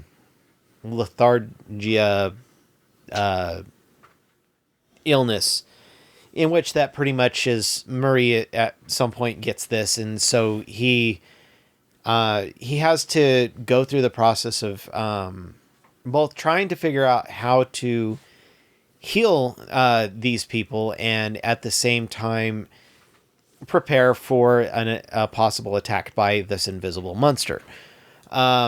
This kind of culminates in this super monster from aeons ago or something like that. And we find out a little bit of the background of Shion, that the kind of the big crux that they've kind of been hinting at pretty much the entire show. During the process of experimenting on ways to cure the lethargy sickness, that is absolutely a horrible word to kind of make into a thing. At any rate, they added a couple of new characters. As you have up here, Bridget, was it Liselette? I don't remember her name. You've got it clicked. Oh. Rafina and Cole. These three characters, I actually really enjoyed them. They really did kind of pull everything together as far as different characters that kind of offset Shion and his kind of weird hijinks. They all really kind of worked as well. All this kind of really did kind of come together. I really did enjoy the kind of making magic from scratch. That kind of the first few episodes were really kind of building up for. But the latter part almost lost me to a point, mostly because of the kind of bringing this big bad together towards the end. It just kind of really was kind of offsetting. I did like a lot of the reveals in this part. So I'm kind of mixed on the ending part as far as the big bad is concerned and where that kind of went. I did like a lot of the reveals involving Shion. I liked a lot of the newer characters that were added. Kind of bookending everything by bringing Marie back and everything like that. That was really to me a good solid story. So I really enjoyed it. This is actually probably one of the ones that I liked quite a bit this season. Isn't it always kind of annoying that where they almost feel like they have to have a climactic big bad? Yeah, right. Like there's sometimes where I can't really think of any off the top of my head, but I feel like there's been a few points where it's like the show doesn't feel like it should have a like big antagonist, but it almost feels like it has to force one in there. And it's like, oh, here's the baddie, and it was like, no, you don't have to do this. Just keep doing what you were doing. You're fine. The wraiths themselves were intense enough for that story. I don't know that he necessarily didn't fit there, but at the same time it did feel off. I don't know how to explain it more than that. I mean, I suppose you would probably feel the same way watching it. I mean, the wraiths were very, very dangerous enough. You didn't need this kind of, oh, we beat all the wraiths. Random big bad guy pops out of nowhere. I think that the wraiths in themselves were dangerous enough, and the entire battle was figuring out how to make it to where they could actually see them to battle them. So yeah, I think I would agree that the big bad didn't quite fit there, but he was really the big reveal of all of Shion's kind of background. So it's like I forget what the name of it was. There was this early moments of when Netflix first started kind of pouring a ton of money into anime and started getting originals on their platform. There was this one where it was about like this crazy spread of this virus thing that like made this entire area unlivable. And it followed like the people that had to go in these exoskeletons and go actually explore to see what happened inside there. And it was one of those ones where like it was a good show, and then at the very end, for some reason, they had to like have the cackling bad guys show up out of nowhere. It was like, you didn't have to do this. You don't need a big boss at the end of the show. Just keep doing what you're doing. Have a reveal and move on with your life. You don't have to like. By the way, the doctor over here is evil, and he just transformed into big monster. You don't have to. You don't have to do that. Anyways. Yeah, I liked what Magic Maker was doing for the most part early on. I couldn't stand the main guy. His creepy every time he it's not when he discovers something, it's just when something happens. Like I made a reaction. It's like, stop. You don't have to do that. I liked Edis. I was really hoping that series would just stay with her, because the first episode was her perspective. That's why I opened it that way. I thought it would actually be pretty cool if they did like an entire isekai with her perspective. That would be I'm cool. stuck. Yeah, I know. I was gonna say, if it would have been really interesting if they had done the entire show from her perspective. Yeah, that would have been really cool. No, I absolutely loved Bridget and Rafina. They absolutely shined after that section of the show. So yeah. Another one that didn't look too good either. But yeah, that is what it is. Let's move on to Orb on the movements of the world, or Chi Chikyo no Undo ni Suite. It's another one that actually ended pretty early in the season. That's because it was a 2-core show, and so it kind of ended on the early in this season overall. But I made a whole video on this. I'm hoping I can remember everything. So I'm telling you about the video because I might forget some things here. This is one of those shows where, honestly, I feel like no matter what I say about it, I will never do it justice. But it's a show that I think is really, really special and unique that I think a lot of people should not overlook. But yeah, it's a series that follows early on. It takes place in it's supposed to be like a Poland kind of thing setting. I think at the turn of the 15th century. It's about the point in which the Catholic Church, amidst like all the war and chaos that was happening, finally kind of rises up. Gives people a lot of stability. Religion itself spreading and creating stability amongst the chaos that was already there. You have this period of time, mankind. The going theory about how the universe itself works is the idea of geocentrism, right? Is that what it's called? Yes. The idea that the Earth is at the center of the universe and that all the stars and everything circles and orbits around the Earth itself. We follow early on a boy named Raphael, and he is a boy that was adopted by Potocki, who is this teacher at the school. And Raphael believes, because of all the hardship that he went through in the past when he was homeless, he's decided he's going to work hard, get really good grades, go to a good university, learn theology, because that's, what everybody thinks is like the most safe, route to go. Everybody likes theology. It's good and all that kind of stuff. So he's going to go in there and have a nice, comfortable life. Don't rock the boat. That's his mentality. Well, there's a problem because he really likes the stars. He likes studying the stars and observing the stars. At some point, he is sent by Potocki to go pick up a past friend of his, Hubert, who has just been released. He was branded a heretic, but he recanted, so he's able to kind of go free again. As long as he doesn't go back to studying his heretical thoughts. Raphael picks him up, start walking down the street. At some point, the guy notices that Raphael has one of these little instruments for, gauging the stars. Ends up telling him about his thing that he's actually, why he got branded a heretic. And that was because he was, looking into this theory about how the Earth itself is moving. Heliocentric. Huh? Yeah. Heliocentric. Heliocentrism.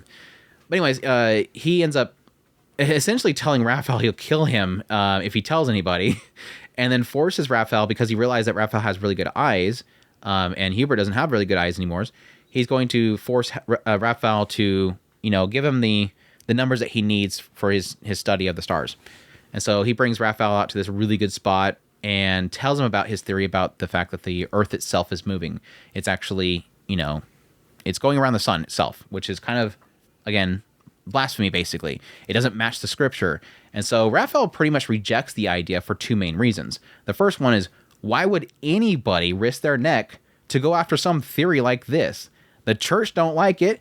People don't want to believe in it. Why the hell would you be so stupid as to, again, rock the boat? Again, he's all about staying safe, staying in line. But additionally, he thinks about it scientifically, and the idea that doesn't make any sense scientifically. Like, if it was moving, we would be thrown off, and it just doesn't make any sense. Well, as he's walking home, he ends up tripping, falling, and kind of seeing how the stars kind of fling around him when he falls down. It just kind of sparks that interest. And so he goes home and he starts putting the theory into play. He actually starts writing down all the theory itself, the math and everything, and he just can't help it. Like at that point, he just gets absorbed into the thought of this could actually work. And so he starts studying it like crazy. Unfortunately, eventually, the Inquisitors come by to check in on Hubert.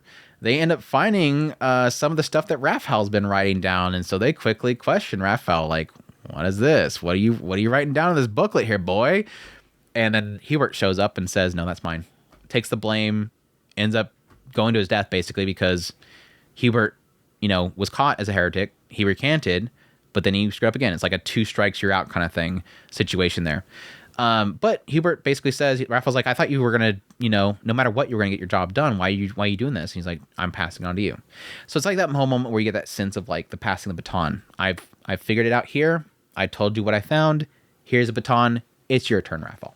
So it kind of becomes Raphael's new choice there, is that I'm going to basically carry on what Hubert was doing.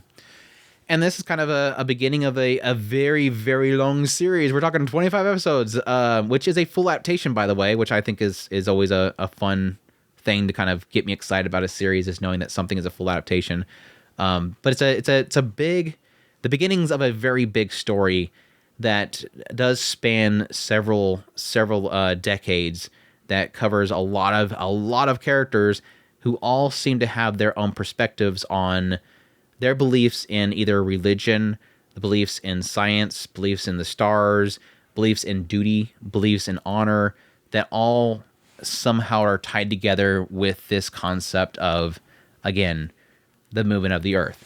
This theory that the earth itself is moving, and whether to accept that or not, if it would work, and what their own perspectives and what they've kind of studied will bring to the picture.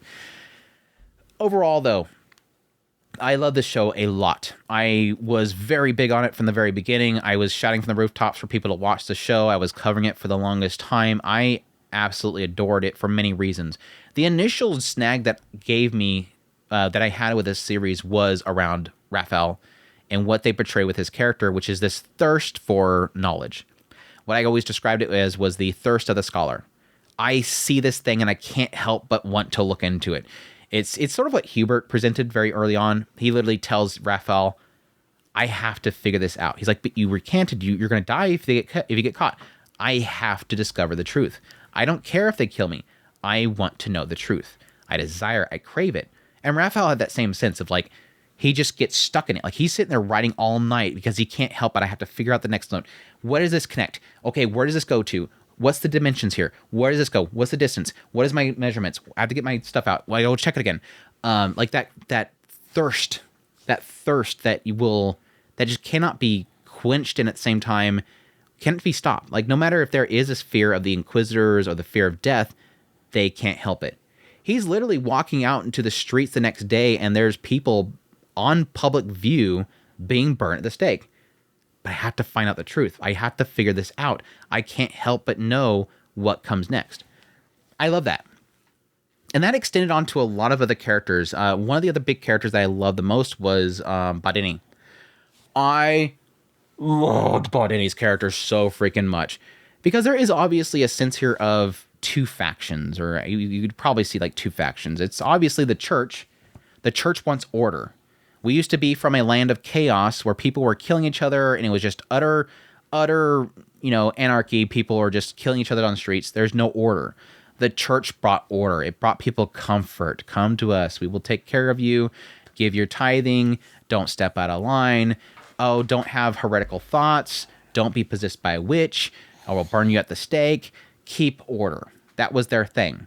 And then over here you have obviously going to be people that don't believe in it, or are going to be people that are going to be, believe in science or something like that, and believe that whatever the scriptures, their claim in the scripture says is science, is not actually true. Badini's in the middle. Badini is a man of the cloth that does believe in God, but he doesn't like what the church is teaching. They're wrong. I looked at the numbers. It doesn't work. Well, they can explain it by saying, we'll work around the math. We'll create some theories that make the math make sense. He's like, no, it's not right. It doesn't work for him. He hates Was he errors. the one that was stuck on the retrograde?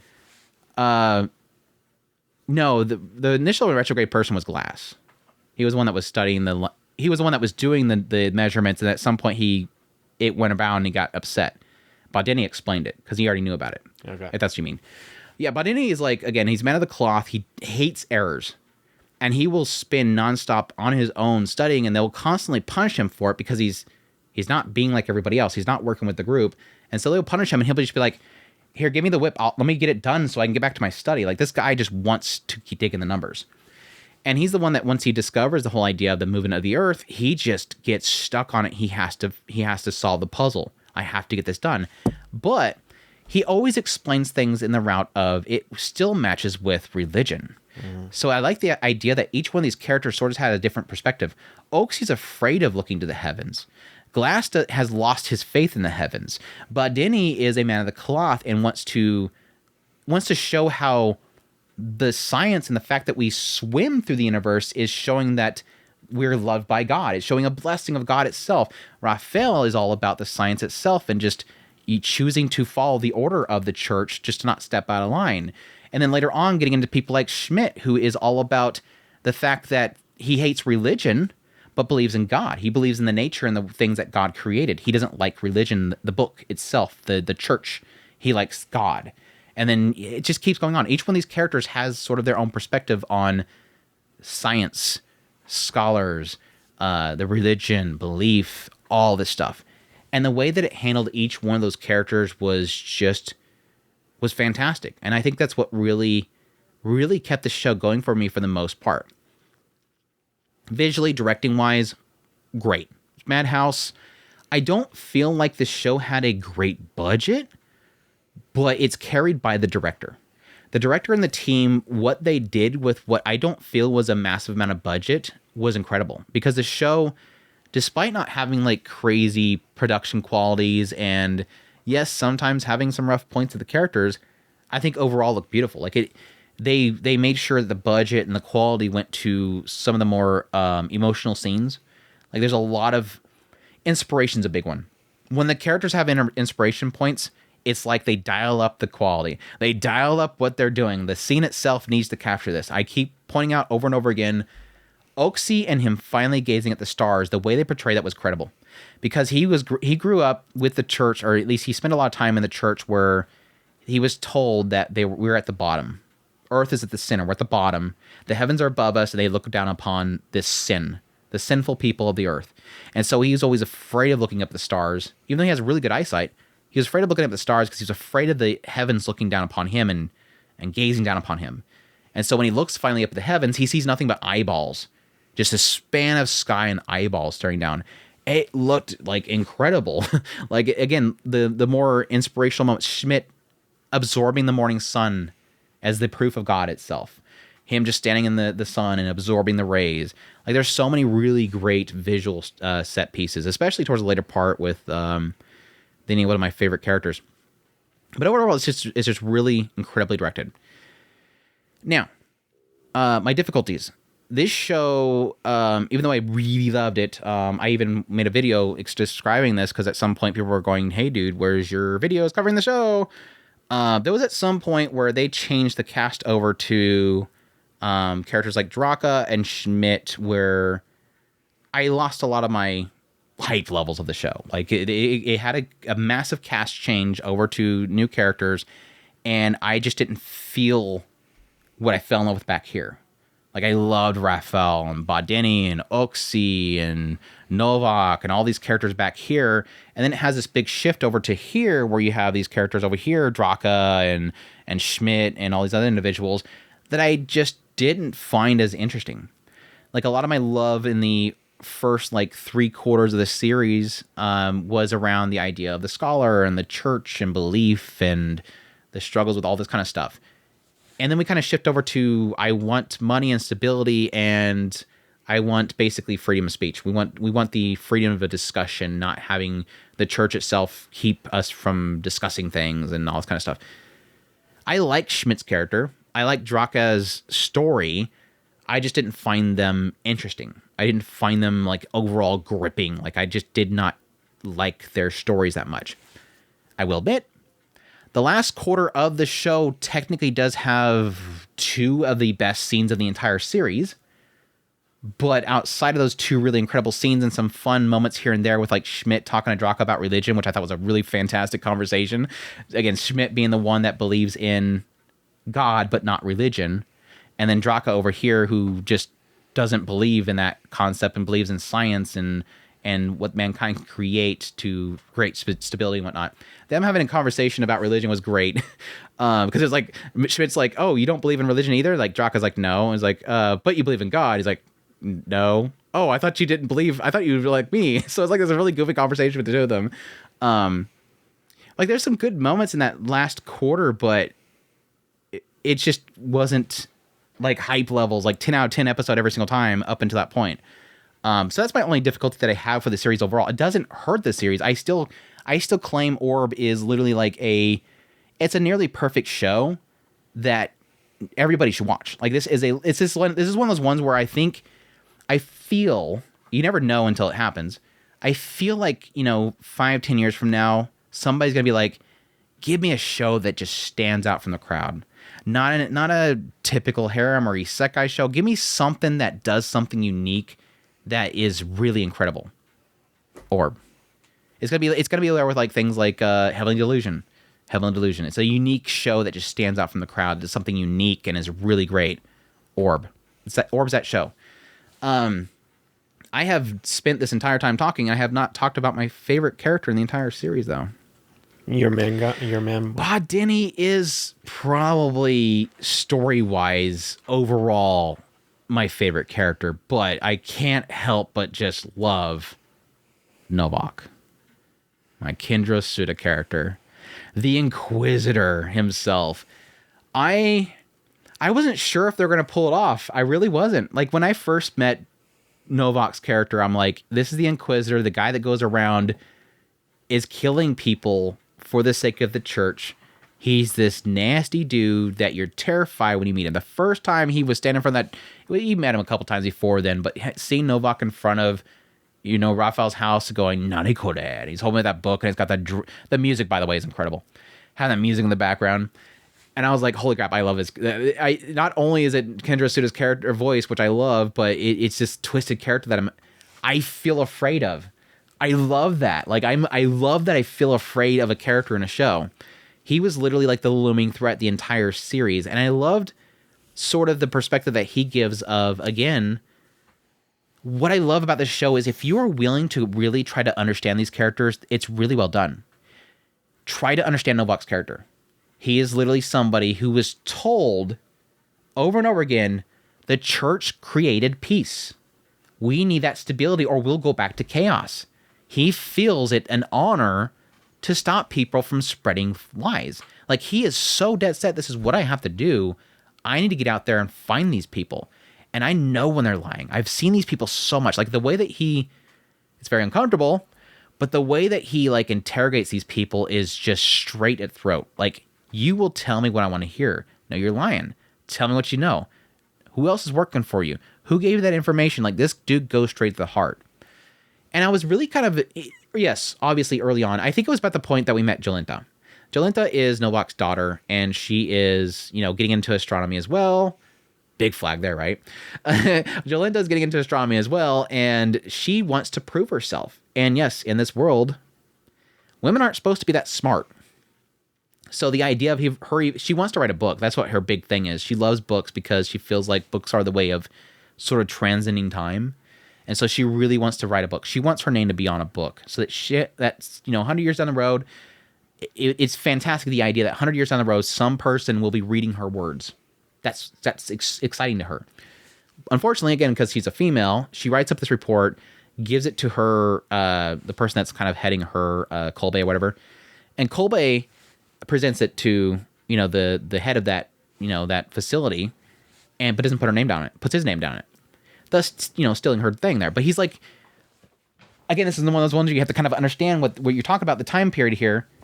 In Kolbe's perspective, yes, he is gaining something from her research, but the point is, if he put Yolenta's name on it, he was convinced that they would find that she's possessed by a devil. She's obviously a witch because that's way too smart for her, so he's doing it to protect her. Again, it feels selfish, but again, at the same time, you kind of go, yeah, that technically does make sense. They would probably burn her at the stake. But anyways, go back to Novak. I felt when Jolenta was presented, I was like, okay, I kind of feel like that's flagging that Novak at some point is going to have a realization. He's going to come and realize that I'm kind of not the good guy here. Like, these people are, because what my daughter is doing, my daughter's so set on this, maybe it's going to make him realize that he's not doing right. This is not a good thing. Or just at least seeing that his own daughter's getting into it, maybe he'll go, maybe I should stop this. It's my daughter. It took a while. It took a while. And I was, at the end, I will say, what I expected they'd do with Novak's character, it didn't do it. It didn't do what I assumed they were going to do with Novak's character, but better. And I love that kind of stuff. I love when I see this character and I think, God, they're so nasty. I can't wait for a rug pull. I can't wait for this character to just finally do something good. He can't be redeemed, but you're kind of wondering, can he at least show that path to redemption before the end or something like that? It didn't do that. It didn't do a push to path of redemption. It was just one of those moments of kind of like a realization moment. And it was really tied in with a lot of other characters that was all kind of tied together before Novak has his climax moment of his story. Because each character has a kind of a climax of their own. I felt like Novak's character late in it has that moment. And it was tied in with a lot of other characters. And that realization moment and that I'm trying to choose my words here very carefully. It builds into something that's really incredible. I guess that's all I have to say. It builds into something that was really incredible. Enough that I had to talk about it. It was a really good episode, especially for him. And like I said, that was in that third quarter. It's like I'm not saying that the entire third quarter is a wash, but it was a really good moment. I mean, it was enough that I feel like Novak is one of my favorite villain characters of all time, because unlike a lot of other characters, it's well explained, and it comes to a really good build up towards the later part. So, anything else? I think I pretty much told it.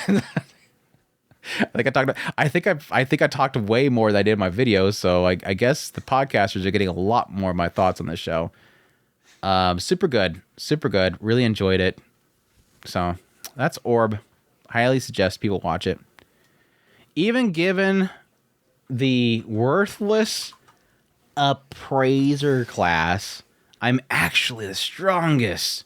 Or Fugu Shoku Kanteishi ga Jitsu wa Saikyo Data. This one is streamed on Crunchyroll for 12 episodes. Done by Okuroto Noburo. This one is a source material, is a light novel, action, adventure, comedy, drama, fantasy, romance. This one follows Ian, and Ian is, as the title leads you to believe, given the worthless Appraiser class, and so he has to kind of pretty much follow other people around in dungeons and collect loot for him. And at some point, he ends up, he originally had a Appraiser class, or was he given it later? No, he was because I know that he was basically a fetcher. Yeah, he was just plain Appraiser class. Yeah.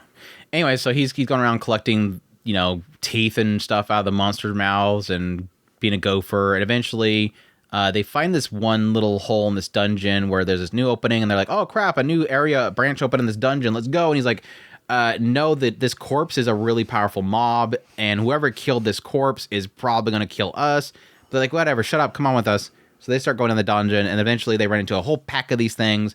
So they end up like trapping him and fleeing and leaving him behind. Like, they literally even use like this stunning ability on him to leave him to keep the mobs busy while they run away. He ends up falling down the hole, all the way down the bottom of this labyrinth, where his life is saved by this world tree. This world tree is deep within this labyrinth, way down the bottom. And the world tree saves his life. He thanks the world tree, gets back on his feet, goes back in the dungeon to try to find his way back up, gets his butt kicked again, but he gets his life saved again by the guardian of the actual world tree that's down there, which is Ursula, which the world tree calls her mom. So, or was it grandma? They call her grandma. Anyways. Okasa. So yeah, Usura decides or Yuri, which is the world tree, ends up showing herself in like a human form, and she basically expresses that the reason why she wants to help Ian so much is because of all the people that have fallen down this labyrinth that she has saved, he is the first person to actually thank her.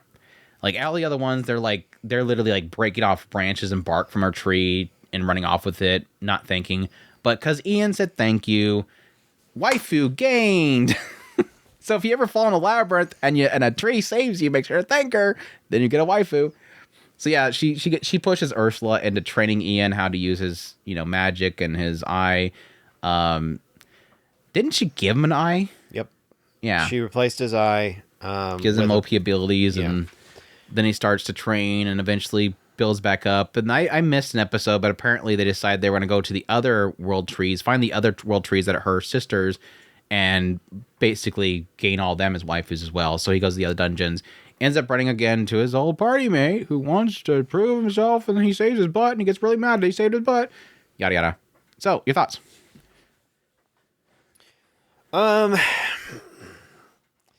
This one really had a rough start. It was trying way too hard to be really stupid dark.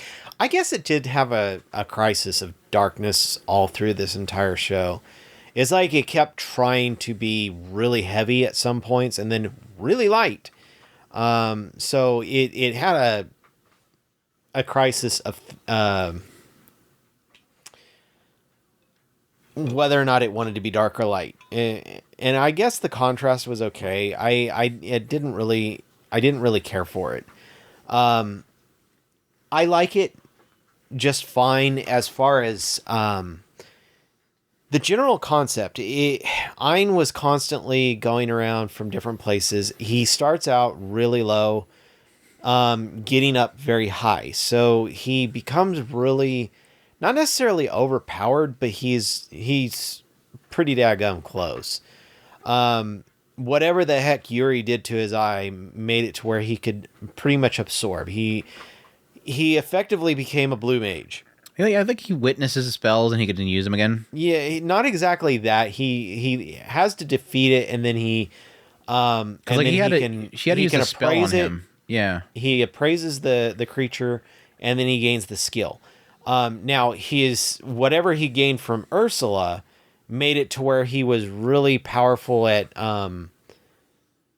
effectively doing counter abilities. So he could slow down everything. Yeah, I've seen him slowing down stuff. Yeah, he's countering different abilities. Pina gave him something. He basically starts between gaining powers from the daggum monsters he's eating, and he's gaining powers from all the world tree shards that he's soaking up. So he's just, like I said, a blue mage with like way overpowered skills. But he doesn't come off like that. He really does seem to kind of play chill until something is really challenging. Then he naturally just becomes super powered. But yeah, generally enjoyable. Each one of the characters are fairly fun. They just recently added a Loli and wait for it, Andrew. You ready? A drunkard sister. Oh. Yeah. I was going to ask you how many tree waifus did he get by the end of it? After Alice is... Because I watched up to Pina, and I guess Alice would be next. Yeah, Alice was in the library. I want to say that there was... I'm guessing Ekidona was the drunk one? No, Ekidona. No, I don't have him on the pitch. I know this one's going to be a shocker. She seems to be in charge of the bad guys. She looks like that, but that's sort of like that whole, like, because she has silver hair and dark skin, she's got to be evil, but she'll join the harem. You know it's going to join the harem. Probably. I mean, since how he's picking up everybody else, you might as well. Let's see. Well, I guess it looks like all the trees have pointy ears. So either Akahane, which I put on the list, or... Akahane and Kurohime are actually... they're Ursula's. Akahane is Pina's, and the Guardians is Alice's. Kirsch? I guess it could be Kirsch. Kirsch is probably... It looks like a bad guy. Yeah, that's your drunkard. I called it. I seen the pointy ears, and like I guess she has the Eye of Death or something like that, and then the Loli has Eye of Creation. Most And important I only question. remember that because they were the most recent ones added. Most important question. Does anybody besides Yuri ever pee on Ian? No. Nobody else gives them water? Because, yeah, for those who don't know, like, the way that Ian lived from his fall is that Yuri had to bestow upon him, like, sap or whatever. Like, she had to give him water from her. And so, like, whenever he's out training with Ursula, he's getting his butt kicked by the monsters. They're, like, literally putting him on the death's door. And so Ian will be brought back to him, and she'll like just squirt on him. She just like squirts water on him, and I'm like, it's literally a world she's peeing on him in order to keep him alive. So I was curious, and he literally keeps a bottle of her water, her liquids, with him at all times as he's traveling around. And he'll drink it to heal himself. And so I was kind of curious if, I don't know, he's got Yuri bathwater. I guess he could get Pina bathwater too. Does he get all their water? No, I would assume Pino had something to do. What was with, that have to do? She was illusory powers, I want to say, and Alice had something to do with. She had a distant eye. She was able to see far out. Yeah, I guess that was a question mark. Is like I would assume that Yuri gave him. Was that like an aspect of healing, or because she gave him again? Because Ursula, I think, was the one that gave him powers. Is he getting something from having these packs with each of the trees? Would that be like the power of illusion and creation? He's getting powers from each one of the trees. What do you get from Yuri? I want to say that each one of the guardians he was getting powers from too. Yeah, what he got from Yuri, I assume, is something having to do with healing. Yeah, I can see that, or better recovery or something like that. Because again, she was giving him water. Anyways, that's anything else on even given the worthless Appraiser class? I'm still super OP. Mm-hmm. I'm actually strongest. Anything else on that one? Is that it? No, it was fine. It's fine. It was fine. I'm liking these fine shows. Fine. I think we'll call it there. We still got a crap ton to go through, but we'll just pace it out. Again, we have like Bang Dream. I still have to do Danmachi. I forgot. That's another one that like, I mean, it was technically carryover from the previous season, sort of delayed. Still got to talk about that one. It won't take me long to go with that one. Dr. Stone. I just did that one, so I don't need to have that in the list anymore. Bureaucrat to Villainous. Sakamoto Days, probably the greatest alchemist of all time. Medaka Kuri Iwa. Soul Leveling, Tying the Knot with Amagabi Sisters. Medalist. Dragon Ball Daima is technically done too, so we got to talk about that. Middle-aged online shopper at Mech UMD. 100 Girlfriends, Honey Lemon Soda, Guild Receptionist, Toilet Bound Hanako-kun, Red Ranger, Tasukare Hotel, Headhunter to Another World. Because you're watching that, right? Did you say you're watching Headhunter to Another World Big 4? Yes. Okay. I finished it. Living with Konichi, possibly. My Happy Marriage, and possibly Welcome to Japan, Elf Girl. We're not sure if we're watching that one, but yeah. We got a lot to go through, so we're probably seeing 3 episodes. So, anyways, hope you guys enjoyed this list of reviews for the winter 2025 anime seasons. Don't get all caught up in the next season. Let's talk about the list. That's one of the difficulties in doing the reviews. It's like everybody just at some point just kind of just goes, I don't care about winter anymore. I'm in spring now. Why are you talking about winter? But yeah, we'll take our time, go through these and get them done. But hope you guys enjoyed it as always. Again, at TakuSpirit.com, that's TakuSpirit.com. That's where all of our links are. Social media links, ways to get a hold of us. Discord there to join the community. Greatly appreciate it. Support the channel. And until next time, take care. Os.